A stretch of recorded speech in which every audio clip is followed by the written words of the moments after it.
Okay, final node with Captain Atom. I want to play around with him. And honestly, I want to play around with Stripe as well too. I stopped him at 6010 just because 7011 has been so expensive and resources wise and everything, I'm depleted completely. So I stopped him at 6010 and haven't had a chance to really play with him. And I like his kit, but I have no experience with it just for that fact.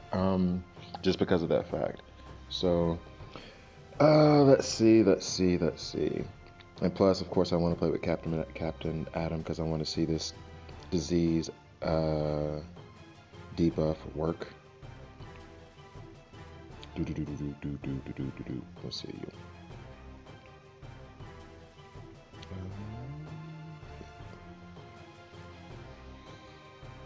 So final node of the Captain Atom event.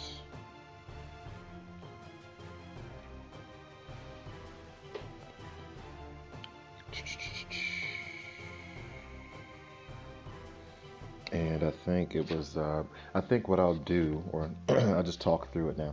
So the idea, I want to play with Stripe a bit more and all that jazz, but the idea here was also, I really, and maybe a bit too much, maybe to my detriment, I really want the disease debuff to work.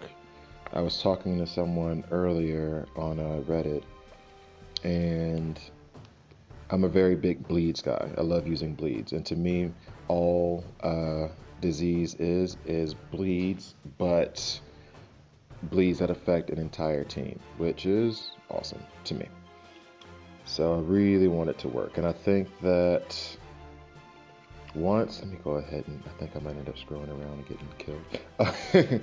But I think that once you have characters that have more than one disease or can give out more than one disease and then you'll see how it can be beneficial, especially with the spreading aspect. If you can stack them and then it spreads, if you can stack the disease and then it spreads based on 10% per stack, then, and you stack somebody with, I don't know, 10, 15, whatever, 5 even, then it's a lot more likely to spread.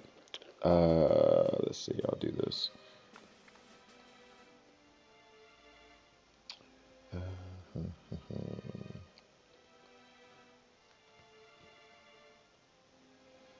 So I think once you get characters that have, he only gives out one disease, two if you max it out, which I'll do. If you ring out that ability, which I'll do. But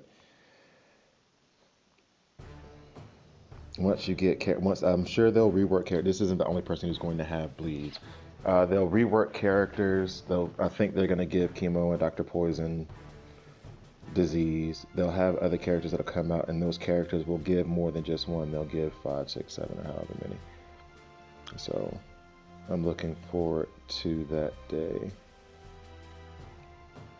In the meantime, you can't really get a grip on what bleeds truly can do, or not bleeds. You can't get a grip on what disease truly can do because it's only one. And yeah, and and they brought this up in the I think it was the meta report.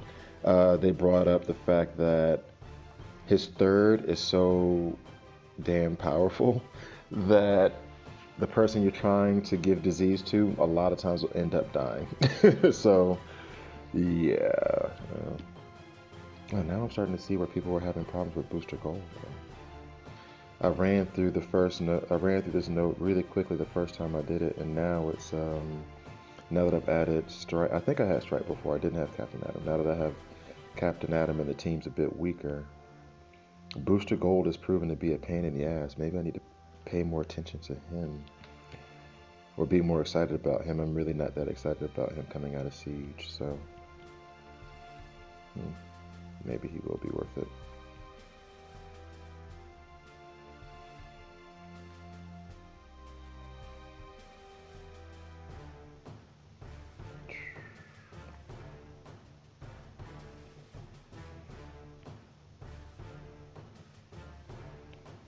Actually, you know what?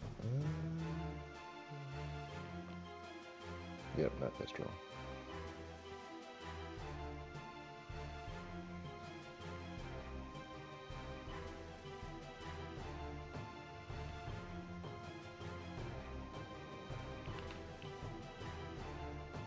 So yeah, I guess my plan to infect Booster Gold was not really, and then have it spread wasn't really working, or didn't really work. So, oh well. Still fun to play with Captain Atom and Stripe. I think I'll do that a little bit more. So now I'm working this in reverse order. Because I still want to play with Stripe and I still want to play with Captain Atom. And honestly, like, this battle won't last long. But, yeah. I want to get used to Stripe a little bit before I take him up to 70-11. And I know I'm taking Captain Atom up to 70-11 as well. And since that has kind of been on delay while I try to rebuild my resources, I'm going to go through these nodes on the event just so I get a chance to play with them. Because if I don't, then I won't have a chance to play with them in PvP or anything like that. Not red alerts or anything. I really wish they would give you the option to have what was I even doing there? Kind of like a, I don't know how many of you guys remember this. There was a game, Street Fighter. I can't remember which one it was, but one that I used to have on PlayStation, where they would have a kind of like a training mode where you could literally just put, wow, he just doesn't keep debuffs. Okay, so I'm gonna have to figure out what that is about Booster Gold, to where he just doesn't, like, debuffs don't stick to him. Anyway, that Street Fighter had a training mode, and so you could just put like Ryu and Ken into the training mode and then beat the hell out of each other for however many hours while you're trying to figure out and perfect moves. Now, for you guys who still play console games all the time and play Street Fighter and stuff, if that's still a mode, I'm sorry, I don't know that. I haven't legitimately played Street Fighter since, hell, I've had children. So, yeah, that is something I don't know. But anyway, like, it would be nice if there was a practice mode, and it doesn't even have to be, if they're worried about people just only playing in practice mode and never putting money into the game or something like that. I mean, they can restrict it if they wanted to. They could restrict it to, you're only allowed to put one player in, or you're only allowed to go against players that you already have, or something like that. But some kind of training mode would be nice to practice this stuff and to test out these things. But what do I know? I'm not an executive at the WB.